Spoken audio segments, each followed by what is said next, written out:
582 সালে আমাদের নবী পাক করিম সাল্লাল্লাহু আলাইহি সাল্লামের বয়স যখন 12 বছর ছিল, উনি এবং ওনার চাচা আবু তালিব সিরিয়া থেকে ব্যবসার উদ্দেশ্যে যখন ওনারা এই মরুভূমির পথ দিয়ে যাচ্ছিলেন, তখন এই মরুভূমির পথ দিয়ে চলতে চলতে ওনারা অনেক ক্লান্ত হয়ে পড়ছিলেন।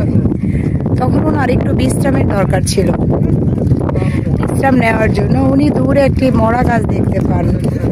তখন উনি ওনার চাচা এই গাছটির নিচে বসেছিল বিশ্রাম নেওয়ার জন্য। তখন আল্লাহর তরফ থেকে গাছটি নিজেই রৌদ্রের ছায়া থেকে নবী পাক সাল্লাল্লাহু আলাইহি সাল্লামকে আড়াল করেছিল। এটা দূর থেকে একজন পাদ্রী খেয়াল করেছিল যে একজন কিশোর মুহাম্মদ সাল্লাল্লাহু আলাইহি সাল্লামের শারীরিক বৈশিষ্ট্য এবং তার আচার আচরণ দেখে তিনি নবুয়তের দিক নির্দেশনাগুলোর সাথে মিল পেয়েছিল। তখন তিনি বুঝতে পেরেছিলেন যে উনি হচ্ছে আমাদের পৃথিবীর সর্বশেষ নবী হযরত মুহাম্মদ সাল্লাল্লাহু আলাইহি সাল্লাম।